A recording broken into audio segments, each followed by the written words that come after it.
Amém. No dia 1 é o dia da criança aqui e por isso esta semana nós estamos a fazer algo diferente com elas, para elas também saberem que são tão importantes que merecem o pastor sénior a pregar para elas, não é mesmo?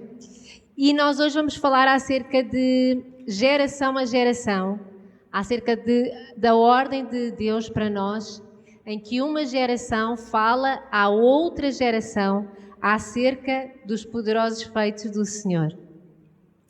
E nós precisamos cada vez mais e mais estar ativos em nos lembrarmos de que é uma ordem do Senhor nós passarmos de geração em geração. Se houver uma geração que não passa, vamos ter um grave problema. Olhem só o versículo que está em Lamentações 2, versículo 19. Levanta-te, clama de noite no princípio das vigílias, derrama como água o coração perante o Senhor. Levanta a Ele as mãos pela vida dos teus filhinhos.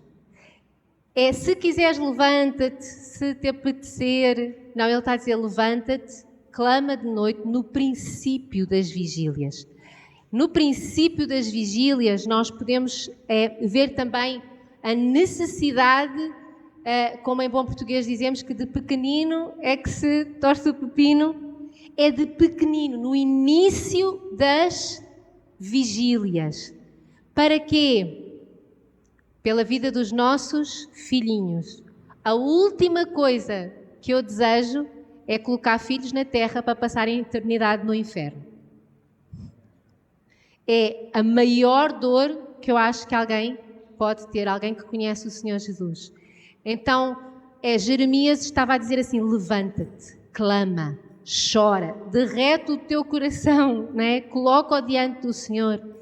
Levanta as tuas mãos e ora pela vida dos teus filhinhos. Sempre que vem a palavra filhinhos, nem sempre é crianças, basta filhinhos, já aponta para o mais novo que tu. Então, às vezes são filhos, às vezes são sobrinhos, às vezes são netos, mas é as gerações seguintes, levanta-te por eles. E nós precisamos nos lembrar que esta geração é uma geração que está debaixo de ataque. Nós, quando vamos estudar história, nós sabemos que quando Hitler quis levantar o Terceiro Reich, ele começou a trabalhar com as crianças. Na década de 20, ele começou por ser facultativo as crianças terem ensino acerca da filosofia nazi. Mas, a partir do ano 30, entre os 10 e os 17 anos, já estava obrigatório. Todos eles tinham a disciplina acerca do que é que os nazis acreditavam e nós precisamos de nos lembrar que se nós educarmos as crianças, nós teremos soldados quando eles tiverem 18 anos. Hitler estava a preparar as crianças com 10, com 9, para poder ter soldados com 18 e 19. E nós precisamos de nos lembrar que a palavra de Deus diz que os nossos filhos são como flechas nas mãos do guerreiro. Nós também queremos que os nossos filhos sejam poderosos. Quantos querem ver os filhos a vencer batalhas? A irem contra o inimigo, a acertarem no alvo. Nós queremos que os nossos filhos sejam como flechas poderosas. Nós queremos que os nossos filhos sejam poderosos na terra. Nós queremos que os nossos filhos sejam mais que vencedores na terra. Então nós precisamos de os preparar em crianças para que eles se tornem sempre poderosos. Poderosos em Deus, poderosos no Senhor. Muitas das vezes nós estamos com as nossas prioridades trocadas. Eu quero que as minhas filhas passem os 90 anos aqui na terra, bem.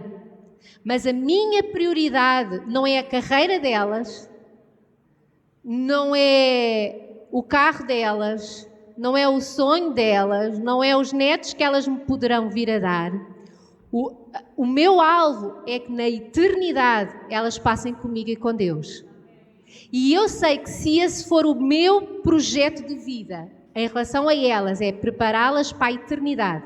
Os 90 anos que elas passarem aqui, elas vão ser poderosas na guerra. Porque nós aqui temos guerra, no céu não temos. Então nós preparamos para que eles sejam poderosos no Senhor, conquistem tudo aquilo que Deus tem para eles, sejam abençoados, vivam tudo o que Deus tem. E nós precisamos de nos lembrar que hoje estamos com uma geração de crianças que às vezes já nem sabem quem são, porque se disserem eu sou uma menina, os professores são capazes de dizer assim, bem, isso é o que tu achas hoje que os teus pais estão a influenciar, talvez não sejas. A identidade da criança está a ser tão alterada que até quem tem certezas começam-lhes a colocar dúvidas. Então nós precisamos muito de orar. Nós estamos a ver jovens que ficam em casa dos pais até aos 40 anos, que são crianças autênticas. Choram por tudo e por nada. Irmãos, eu sei que há bullying. Sempre houve. Mas hoje qualquer coisinha a criança derrete. Há uns que ficaram muito maus, muito agressivos no bullying, porque ficaram sem limites, sem regras, sem família. E há aqueles que, se alguém espirrar em frente deles, choram, porque agora levaram com a Covid em cima. Mas nós estamos a ver uma geração de jovens que o maior sonho deles é poderem ir a um jogo de futebol. E que por causa disso vão para a rua. A maior felicidade deles é quando o clube deles ganha. Qual é o teu maior projeto de vida? É umas férias, que eu estou com stress, uma neura. Nós estamos a ver uma geração que não sabe trabalhar, que não sabe pedir dinheiro aos pais, mas não sabe ter ideias para colocar a mão no arado e começar a ver o que é que eu tenho nas minhas mãos e eu vou fazer. Nós estamos a ver uma geração que não é culpa delas, é culpa da geração anterior. Os filhos são sempre reflexo dos pais. Os filhos recebem os valores que os pais lhes passam. E nós estamos a ver uma geração que não tem pais. São filhos, são órfãos de pais vivos. São filhos de pais ausentes. E eu, quando falo de pais ausentes, às vezes são pais que moram na mesma casa, pagam as contas, mas não há relacionamento. O pai não sabe a prioridade na vida do filho, está preocupado com coisas que não deveria de estar. E nós precisamos de, Senhor, se tu vieres buscar a tua igreja logo à tarde, depois do almoço, vamos todos. E esta tem que ser a nossa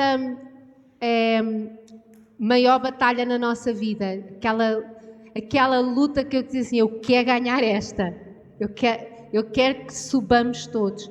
E uma das coisas que nós podemos ter a certeza é de que, independentemente da idade dos nossos filhos, dos nossos sobrinhos, dos nossos netos, se nós ainda estamos aqui, ainda há tempo.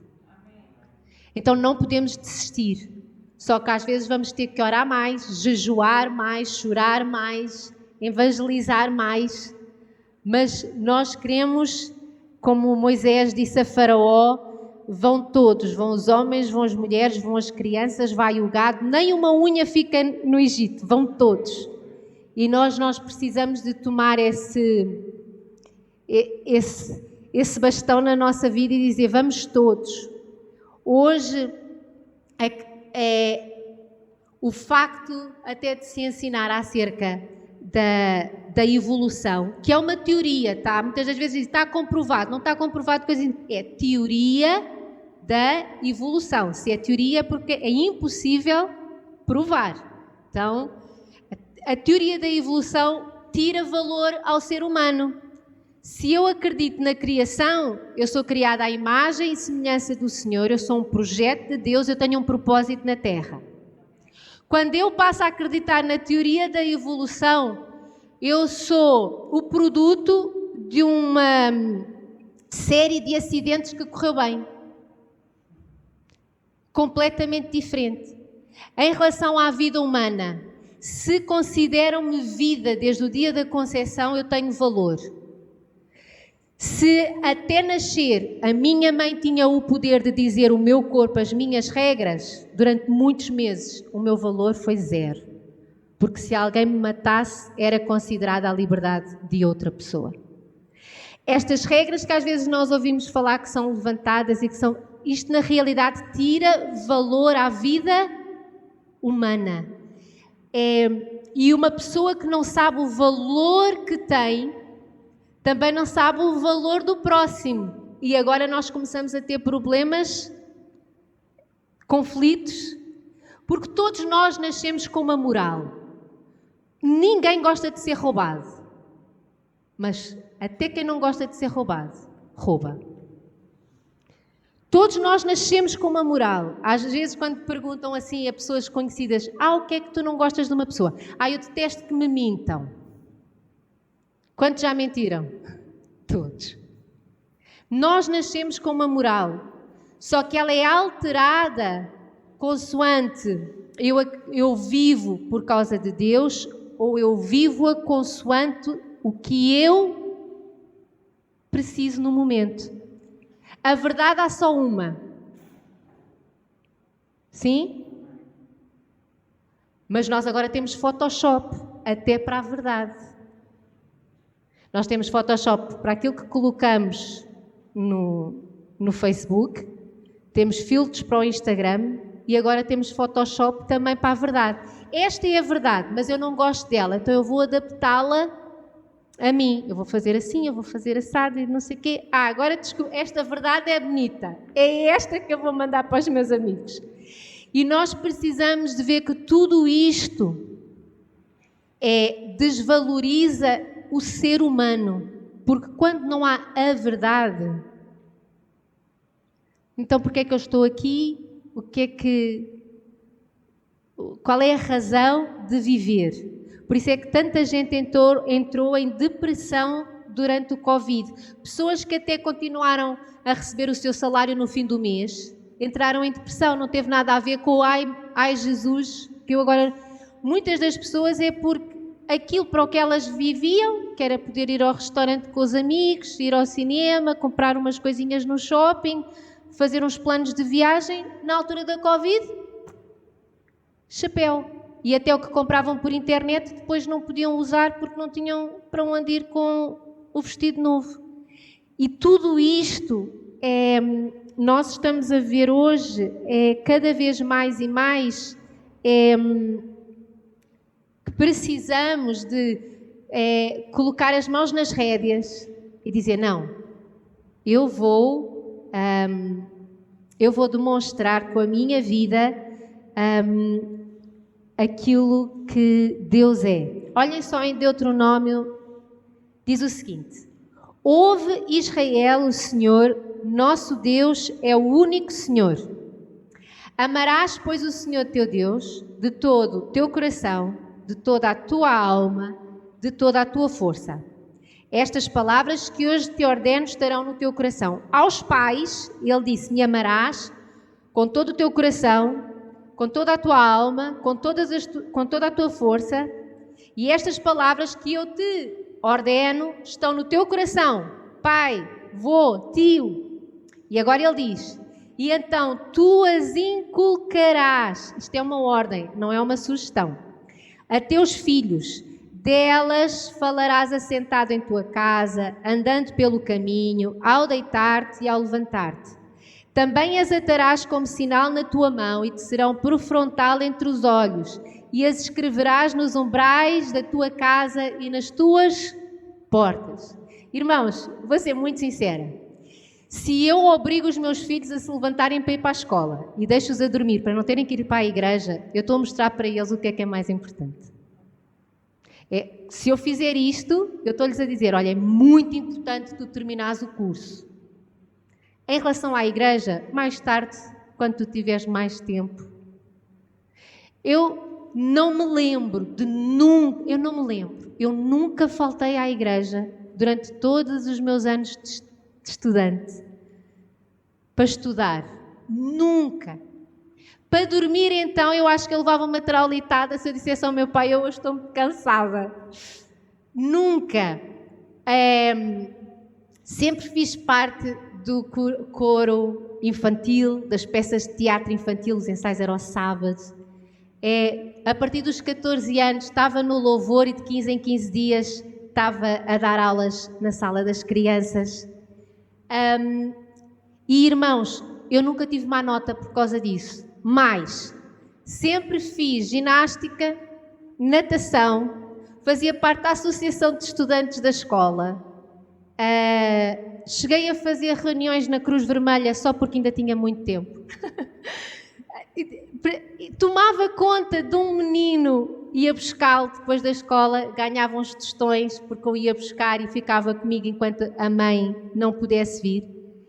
Então, a gente pode fazer tudo, desde o momento em que as prioridades estejam corretas. Eu acho que só faltei à igreja quando tive de varicela, porque não me deixaram, porque senão até assim eu ia.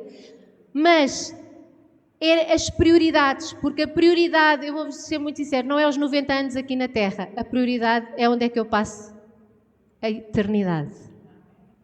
Isso é o mais importante. E as minhas filhas, elas desde pequeninas, coitadinhas, o barulho. Irmãos, criança no barulho dorme, que é uma beleza. Elas sempre dormiram no meio do louvor. A Esther foi para o seu primeiro concerto gospel na Ala Magna, lá em Lisboa. Tinha um mês. E a minha mãe, era o Marcos Witt que estava cá. E a minha mãe disse: vais levar a menina. Eu disse: mãe, ela vai gostar. Dormiu, que foi uma beleza. Sabem, a Esther, pronto, claro, cada filho é cada filho. A Lídia não dava, não é? Porque tinha outra energia. Mas o Aguinaldo dava escola bíblica. E eu trabalhava na altura até às 11h30 da noite. E então a Estherzinha, com 2 anos, ia para a escola bíblica. Ficava 2 horas sentada a ouvir o pai a dar aulas. Muito quietinha. E foi muito engraçado, porque houve uma vez que eu estava a dar a escola bíblica e ela já estava pai com 8 anos. E eu falei, ela lá, 2 horinhas ali sentada. Ali a Mila foi uma das minhas estudantes. Então estava lá a minha Esther. Quando acabou a aula, ela disse: mãe, só tem um problema. Porque ela já tinha feito escola bíblica. Só tem um problema, tu falas um bocadinho rápido. Eu disse: não, mentira. Mas nós sabem que as coisas, elas são vividas eu digo sempre assim, o mais importante não é o presente, é o embrulho, sabem? E da maneira que nós demonstramos que o acordar cedo para ir à igreja no domingo é bênção e não, vamos levantar, que agora tem que ser, fica completamente diferente. Eu sempre me levantei mais feliz para ir para a igreja do que para ir para a escola ter aulas de matemática e filosofia. Para a igreja sempre foi uma bênção. Olhem só o que é que em Isaías Deus promete. Porque derramarei água sobre o sedento e torrentes sobre a terra seca. Derramarei o meu espírito sobre a tua posteridade e a minha bênção sobre os teus descendentes. E brotarão como a erva, como salgueiro, junto às correntes das águas. A gente vê a última parte do versículo e diz: isto é para mim. Derramarei o meu espírito sobre a tua posteridade. Mas não começa assim o versículo. O versículo começa que derramará água sobre o sedento. Então, se eu quero que a minha posteridade receba a bênção do Senhor, quem é que tem que estar com sede? Quem é que tem que ser terra seca? Quem é que tem que querer mais e mais de Deus? Quem é que tem que ir buscar primeiro? Eu estou à espera que o Senhor toque nos meus filhos. Irmãos, nós somos a autoridade sobre os nossos filhos, sobre nós temos que ser os sedentos.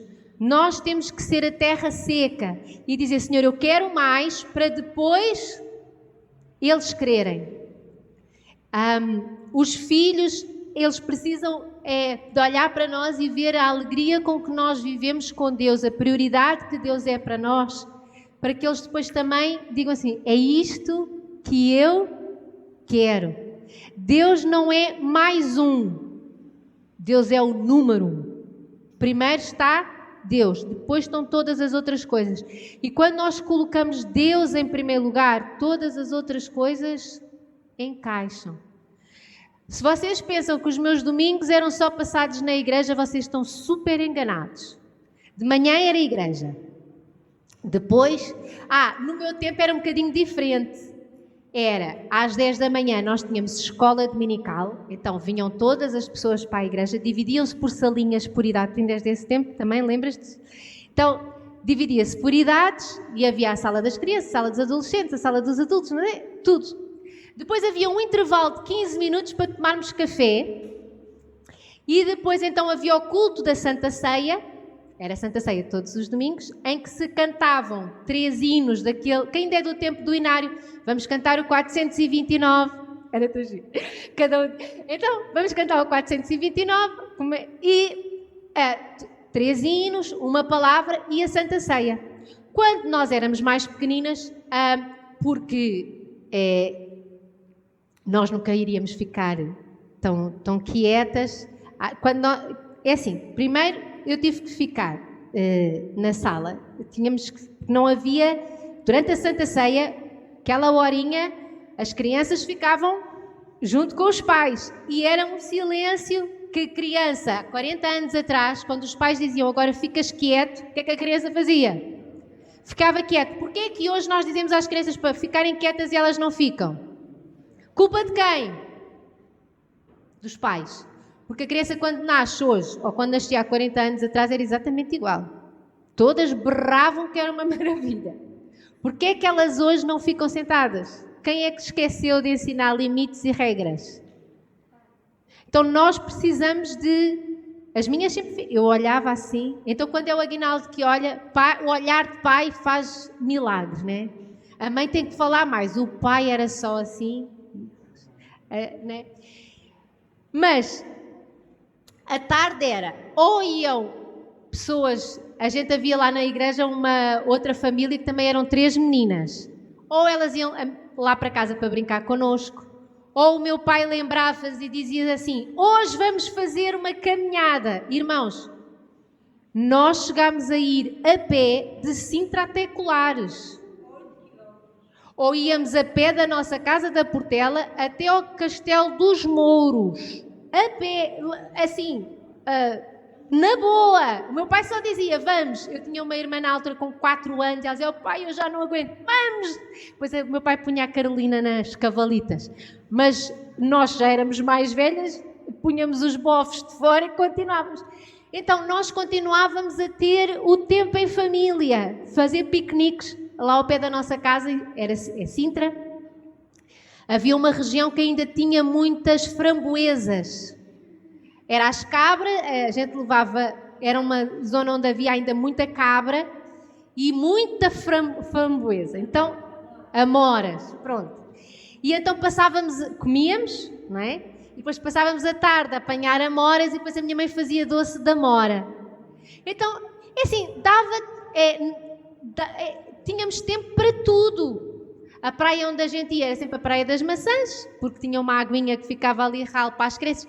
Então se vocês disserem assim, mas então passavas os fins de semana na igreja, porque era sábados ensaios de cor infantil e teatro, domingo igreja. Não, eu fazia muito mais, tinha imenso tempo. O problema hoje é que as pessoas veem muita televisão, muita Netflix e muito telemóvel. Porque muitas das vezes as pessoas dizem, eu estou tão cansada, eu não vou à igreja, vou dormir. E depois mexem no telemóvel, aquela luz, o cérebro continua cansado, não receberam nem do Senhor, nem descansaram. Nem construíram memórias com os filhos. Então nós íamos, depois o meu pai, quem conheceu o meu pai sabe que ele era assim meio palhaço. Então nós apanháramos amoras e depois ele, lá está, falar do Senhor em todo o momento. Então ele dizia, olhem só esta frutinha que Deus nos deu, vamos agora a colher toda porque Ele criou isto para nós, para o nosso proveito, pois a vossa mãe vai fazer um doce maravilhoso. Então a gente precisa de fazer isso. Porque é isso que fica na memória. Os teus filhos não se vão lembrar das manhãs que ficaram na cama.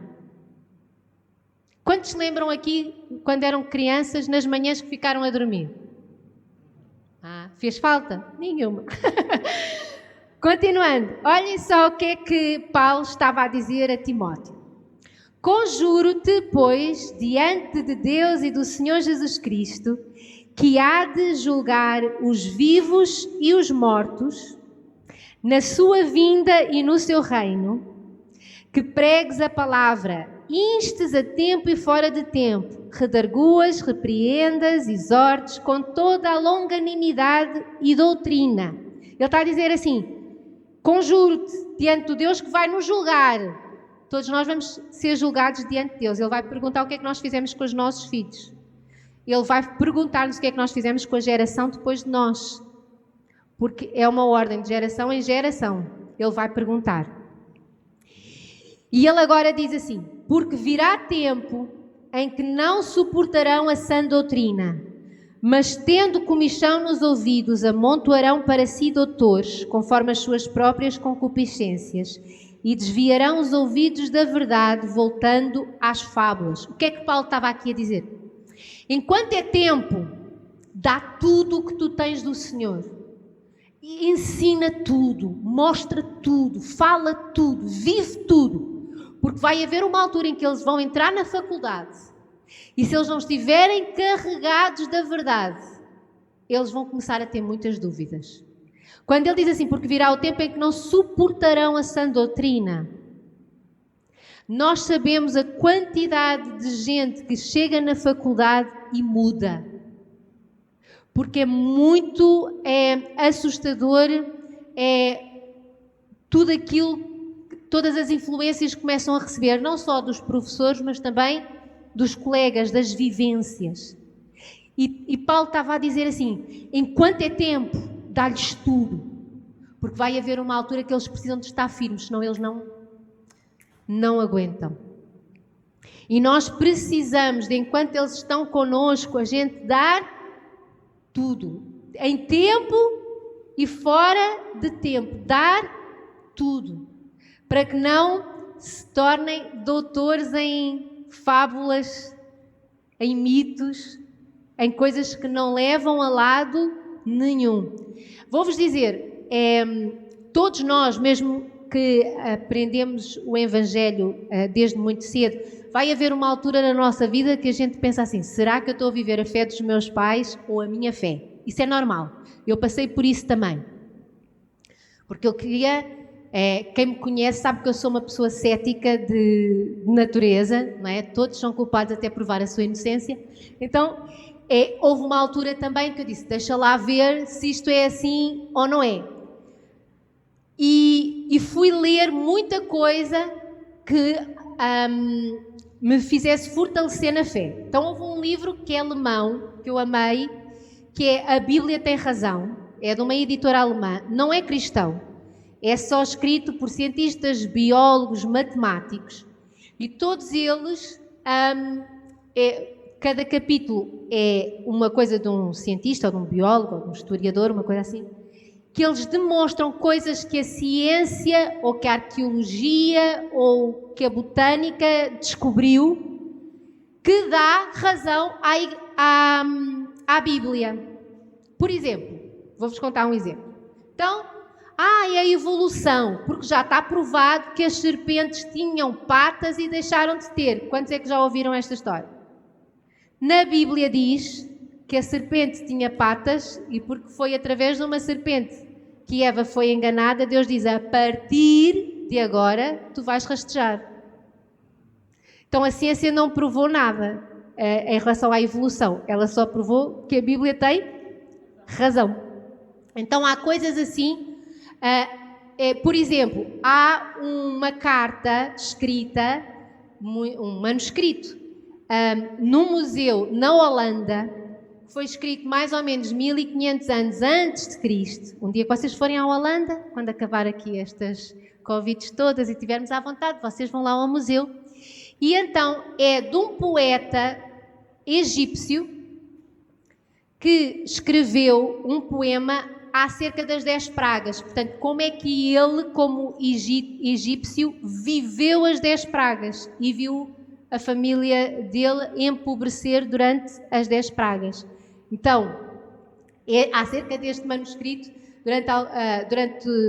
acerca do Êxodo, há uns tempos atrás na Netflix estava um documentário muito interessante, que era de arqueólogos e historiadores que mostraram o tempo em que os israelitas viveram no Egito e depois saíram.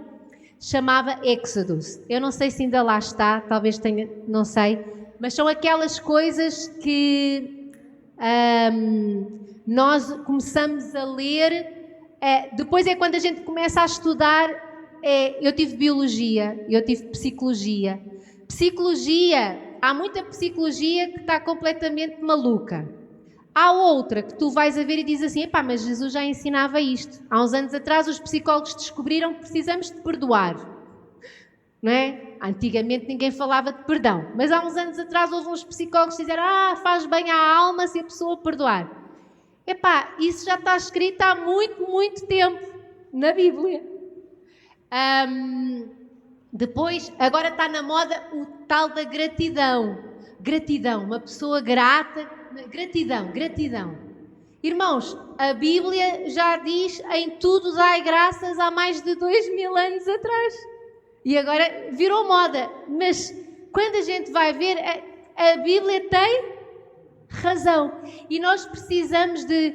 É tão interessante, até a lista dos alimentos que Moisés disse para não se comer. Quando a gente vai estudar aquela lista, é só colesterol. Deus há 3.500 anos atrás já andava a dizer ao seu povo, não comam disto, que isto para o colesterol é péssimo. E agora os nutricionistas, não é, começam a dizer, realmente comer aquelas carnes não é lá muito bom. Deus já tinha avisado. E nós, quando começamos depois a estudar, não é, os cromossomas, a quantidade de informação que está num cromossoma, não é, por exemplo, trissomia 21, bastou haver um errinho num cromossoma, alterou completamente a vida daquela pessoa. E depois a gente dizer assim, não, isto foi uma sucessão de bons acidentes. Não. Qualquer um com um bocadinho né? Como é que isto pode ser uma sucessão de bons acidentes? Então, mas nós podemos, nós temos que estarmos muito apaixonados por Deus e procurar muito em Deus sabedoria para podermos responder às perguntas. Eu fazia muitas perguntas aos meus pais, eu fui um bocado chata porque era muito curiosa. E a sorte dos meus pais era que eu gostava de ler, então o meu pai mandava, lê este livro, lê, não é? Então os meus pais davam-me livros, ficava calada e com sorte arranjava respostas para as minhas dúvidas. Mas nós precisamos de colocar a verdade aos nossos filhos, porque a verdade só há uma. Eu posso pôr Photoshop na fotografia que eu quiser. Quando vocês me virem, és assim? Ok, nem te reconheci. Verdade há só uma. E nós precisamos de levar os nossos filhos às duas maiores decisões da vida deles. A decisão mais importante, aceitar Jesus como Senhor e Salvador. Não é o curso que vão tirar, não é o desporto que vão fazer, não é a roupa que vão vestir, não é os amigos que vão ter, mas nós sabemos que todas essas coisas são importantes, mas a decisão mais importante da vida deles, aquela que eles levam por toda a eternidade, é aceitar o Senhor Jesus como Senhor e Salvador. Essa é a mais importante. E há uma outra que altera completamente a vida de uma pessoa, que é a segunda decisão mais importante.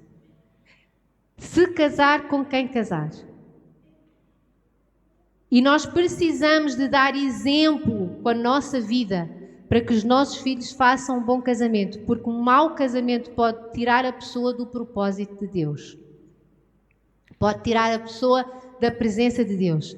Às vezes as pessoas perguntam, mas Deus tem uma pessoa específica? Não, não tem. Porque nós temos livre arbítrio. Mas nós podemos olhar e ficar à procura daquele que tem não é, todos os requisitos, e nós precisamos de ensinar os nossos filhos a ser exigentes. E se nós não os ensinarmos a ser exigentes com eles, exigentes com os outros, exigentes com o propósito de vida, eles vão fazer más escolhas. Nós precisamos de trabalhar na vida deles, para eles aceitarem o Senhor Jesus, e trabalhar na vida deles para eles escolherem bem o parceiro que levam para a vida toda.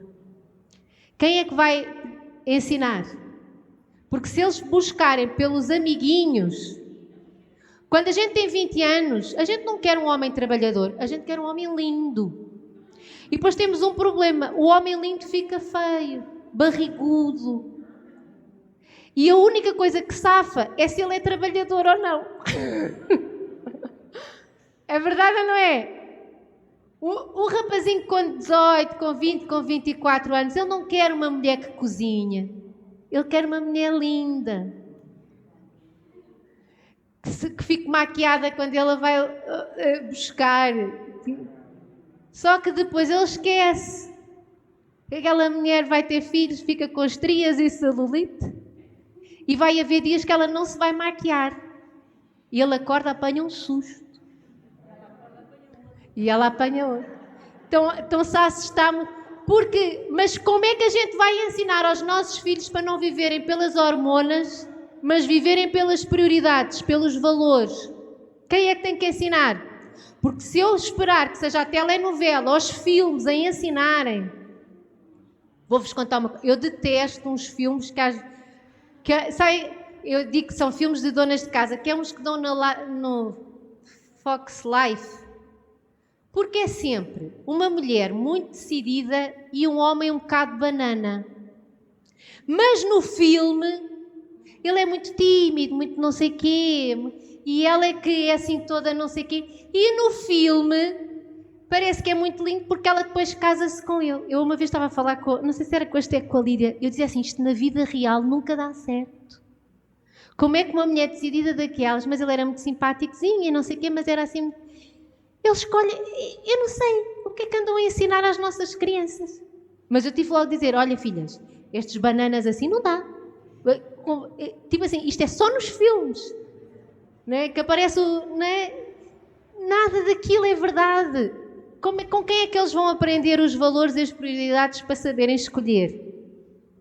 E outra coisa, temos de ter cuidado com as conversas. Por exemplo, uma coisa que eu nunca aceitei na minha vida e nunca permiti alguém fazer na vida das minhas filhas é: então, já tens algum amiguinho? Quando eles tinham assim 3, 4 anos, que às vezes há aquela conversa parva.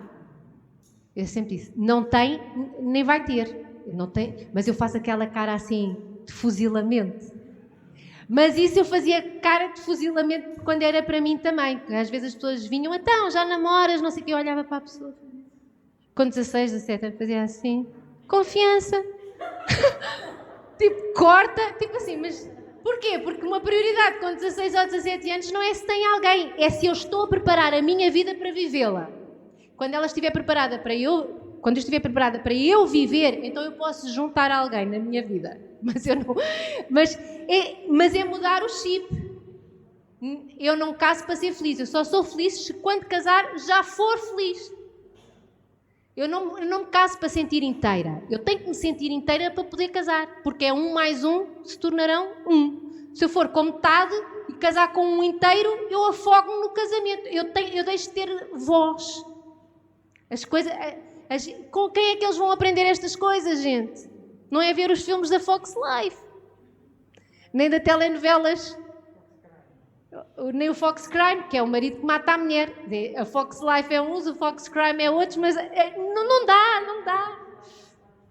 Nós precisamos de lhes mostrar a importância da vida. A vida não é uma sucessão de acidentes que com sorte dá sorte. A vida tem que ser colocada debaixo das mãos do Senhor para que encaminhe. É completamente diferente. Por isso é que muita gente casa e faz logo, primeiro, um contratozinho de se nos divorciarmos, como é que a coisa fica dividida. Porquê? Porque assim, se nesta sucessão de acidentes eu casar contigo e a coisa der certo, boa. Se for um acidente que dá errado, a gente já estamos preparados. É uma pessoa que entrou preparada para não lutar. Quando nós queremos sabemos que todos os relacionamentos têm que haver muita intenção de dar certo com os nossos filhos. Às vezes a gente não tem vontade de os fechar numa despensa.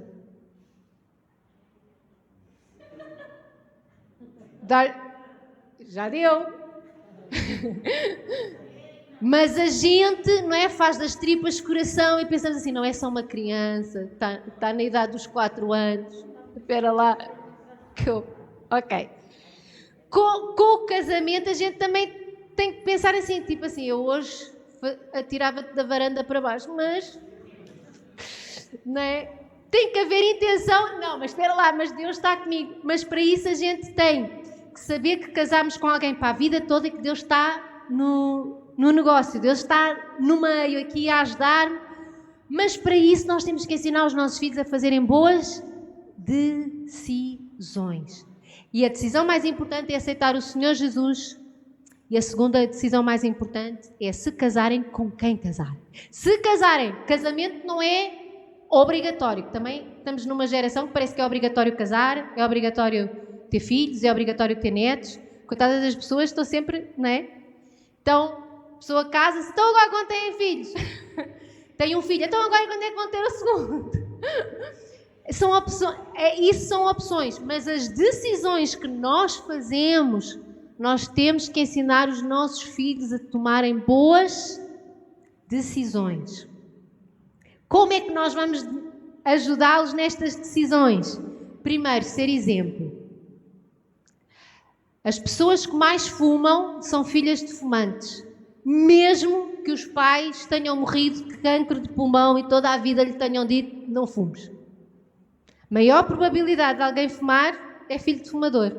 E o pai não é que fartou-se de dizer para ele não entrar no mesmo vício.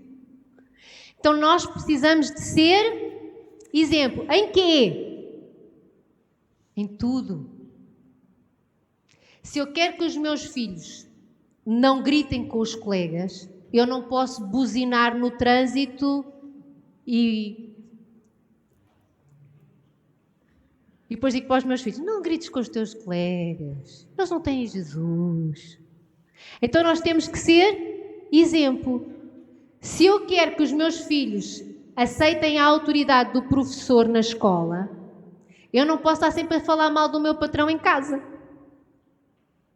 Se eu quero que os meus filhos saibam respeitar os cônjuges quando casarem, eu tenho que respeitar o meu cônjuge enquanto os meus filhos estão lá em casa. E quando eles forem embora também.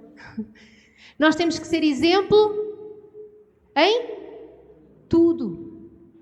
Oh mãe, telefone para ti. Diz que eu não estou. Filha, mentir é muito feio. Nós temos que ser exemplo em tudo.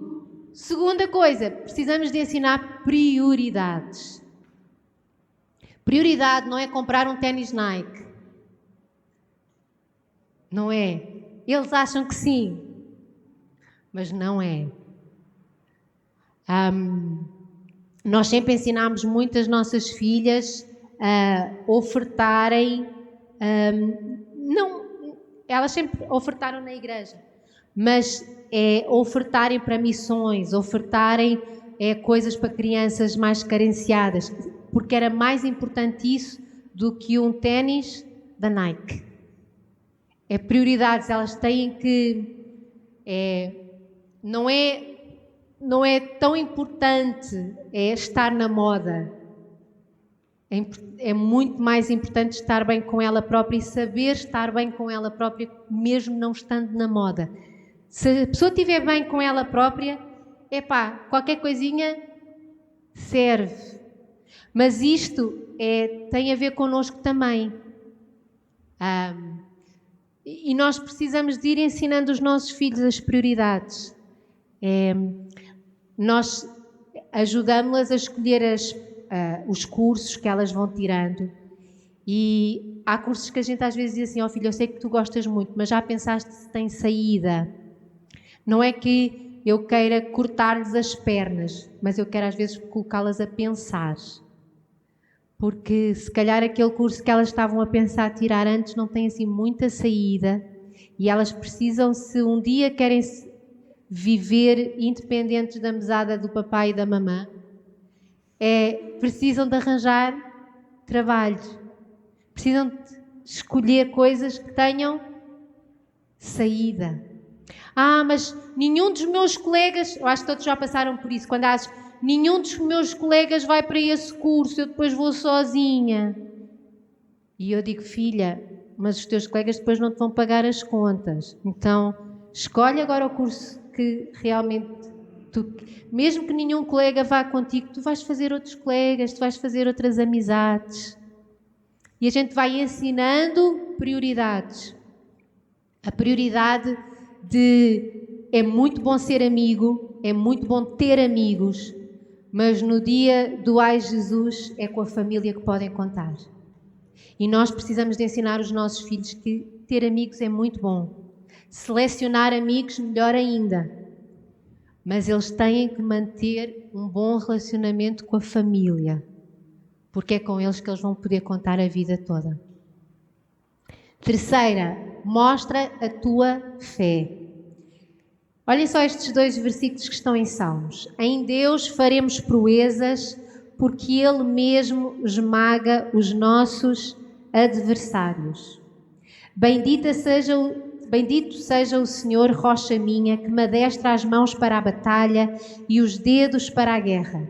Minha misericórdia e fortaleza minha, meu alto refúgio, meu libertador, meu escudo, aquele em quem confio. Quando nós falamos lá em casa com o nosso marido ou com a nossa esposa, a gente fala mais dos problemas ou das proezas que vamos fazer com Deus.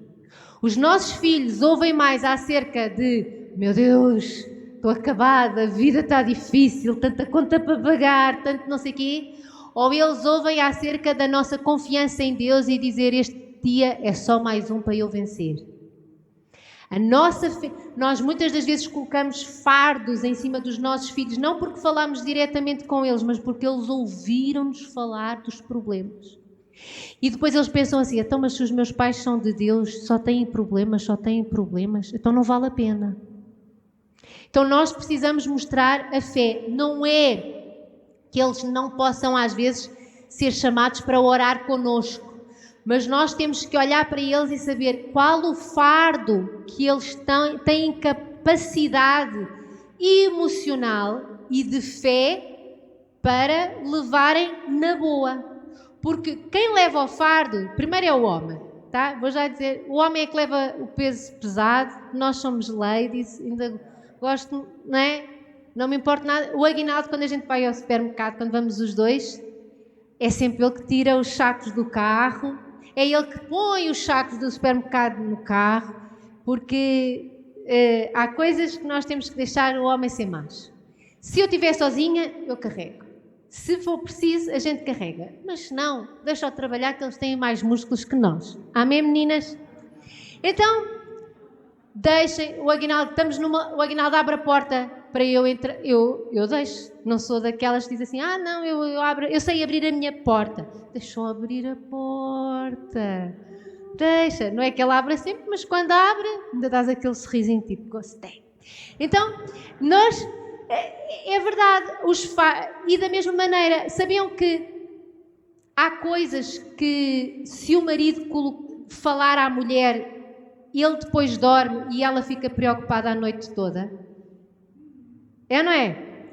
Incrível, o marido está com um grave problema e ele fala à esposa. Só que há um problema aqui, nós somos um bocadinho mais emoção e eles são mais, vamos resolver o problema. E como eu só posso resolver o problema amanhã, eu vou dormir agora. Só que depois a esposa fica a remoer a noite toda. Verdade ou mentira? Então imaginem, se isto acontece entre um homem e uma mulher, imaginem quando os pais passam só peso para os filhos. Não porque falaram diretamente com eles, mas porque eles estiveram sempre a ouvir. Ai, agora é isto, ai, agora é mais isto. E esta vida nunca mais me dá descanso. E parece que nunca mais saímos daqui. E não sei, quanto mais uma pessoa trabalha, mais contas aparece. E estas coisas, para as crianças, isto não é fé. Isto não as faz ser criança. Não as ajuda a viver aquilo que precisam de viver. E nós precisamos de pedir a Deus, Senhor, eu quero mostrar fé. Eu quero que elas vejam que esta vida com Deus é muito bom de ser vivido. Por exemplo, quando eu fui fazer as 3 biópsias, eu não disse às minhas filhas que estava a fazer biópsias. Porquê? Porque elas depois iam ficar preocupadas. Ai, a minha mãe, será que está com cancro? Será que não está? Assim, durante 3 semanas, elas dormiram bem. Eu não tive que estar a olhar para a carinha delas preocupadas comigo. E depois, quando veio a notícia que deu tudo negativo, eu disse para elas, olha, tenho uma surpresa. Então, mas são aquelas coisas que a gente tem que aprender. Outra coisa, provocar o diálogo. Às vezes as pessoas dizem assim, o meu filho não fala comigo. Vamos fazer ao contrário. Há quanto tempo é que tu não falas com o teu filho? De geração em geração, nós é que damos o primeiro passo para provocar o diálogo. Adolescente jamais vai falar com os pais de livre e espontânea vontade. Esqueçam. Raríssimas. Né? Então, alguns de nós até têm adolescentes que ainda são mais calados que outros. Nunca na vida. Então a gente tem que andar ali, entrar no quarto, dar um tempo para ver se a criança quer dizer alguma coisa, dar um espaço e provocar o diálogo. Então, há alturas que a gente não precisa de perguntar como é que foi o teu dia, porque há filhos que nos dizem tudo. Há outros que não, mas nós temos que sempre provocar o diálogo. E os filhos até podem ter saído de casa e a gente está muito triste. O meu filho saiu, nunca mais me escreveu. O meu sogro não liga para o Aguinaldo. Mas o Aguinaldo, como já é convertido, não é? Liga para o pai. Pronto. Depois o pai diz que tirou a pilha, como se o meu sogro precisa, tirou a pilha para poupar e só faz assim no vídeo, sim. Mas nós podemos provocar o diálogo. Então provoca o diálogo, pergunta como é que está, como é que estão as coisas, e não sei o quê, quais são as dúvidas e como é que podes ajudar. Outra, constrói memórias. Eu não me lembro de muitos presentes que tenha ganho dos meus pais, mas eu me lembro de experiências que eu tive com os meus pais. Presentes. Há 2 coisas que eu me lembro muito bem. Um pijama azul que eu recebi e um livro de poesia que o meu pai me deu quando eu fiz 10 anos ou uma coisa assim. Se me perguntarem assim, e os outros presentes? Não... Não, vocês davam, mas eu não me lembro. Porque as pessoas não se lembram. Eu não estou a dizer que não. Eu recebia sempre presente no Natal e no aniversário, mas ninguém se lembra. Vocês lembram-se? Mas vocês lembram-se de piqueniques, de viagens, de coisas que fizeram, Mas eu lembro-me do meu pai contar histórias da Bíblia. Isso eu lembro-me. O meu pai fazia macacadas quando contava histórias da Bíblia. Isso eu lembro-me de nós fazermos circo na sala. Os meus pais eram fixes. Da minha mãe nos fazer barracas na varanda. E até nos dava legumes. Eu cresci a comer brócolis cru, batata crua, cenoura crua, couve-flor crua e batata de olhos fechados. Eu sabia qual é que era a de casca roxa e a de casca branca, porque tem sabores diferentes. São as 2 muito boas, mas eu gosto mais da casca roxa. Porquê? Porque a minha mãe nos dava os legumes e a gente ia comendo, fazia comida, mas depois temperávamos com sal e limão. Mas nós temos que construir memórias. Eu vou-vos dizer, se os vossos filhos só tiverem a ver coisas no telemóvel, eles não têm memórias com vocês. Eles nem se lembram o que é que já viram há 2 anos atrás na Netflix ou o que é que viram no Instagram na semana passada. Mas eles precisam de ter experiências. O pastor Paulo e a pastora Rebeca têm uma história muito gira. Eles sempre fizeram acampamento com os filhos nas férias, ainda mais na Amazónia, tu tens muito lugar para passar, fazer campismo. E então, eles têm 4 filhos e eles dizem que há uma briga entre os 4. Há uma briga por causa da herança dos pais. Então, qual é que é a briga que os 4 estão a ver? Quem é que é o primeiro que agarra? Porque existe uma panela que era usada nos acampamentos, quando eles acampavam.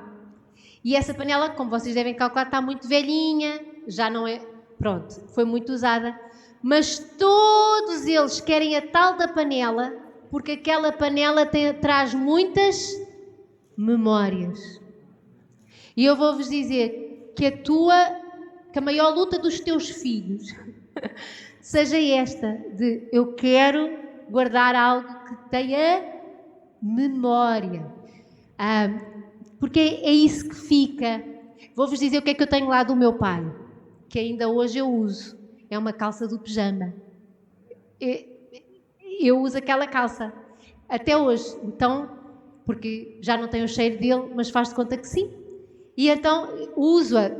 Há pessoas que guardam as memórias, não é? Não, eu uso a calcinha, ainda por cima é quentinha, não é? É confortável, é para usar. Mas nós temos que construir memórias. Vamos ver este versículo. Uma geração louvará a outra geração as tuas obras e anunciará os teus poderosos feitos. Nós temos que louvar, bem dizer, que falar bem de Deus à próxima geração e anunciar os poderosos feitos do Senhor. Até aqui me tem abençoado o Senhor fará proezas na minha vida e isto é só o começo.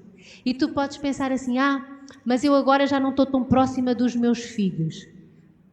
Começa a construir novas memórias, começa a provocar o diálogo, começa da maneira de falar, a ser exemplo, a mostrar o valor que Deus tem para ti, que água mole em pedra dura, tanto dá até que fura. Então nós precisamos de nunca desistir. Uma geração louvará a outra geração.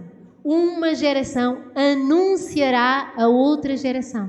E nós vamos povoar aquele céu com os nossos filhos, com os nossos sobrinhos, com os nossos netos.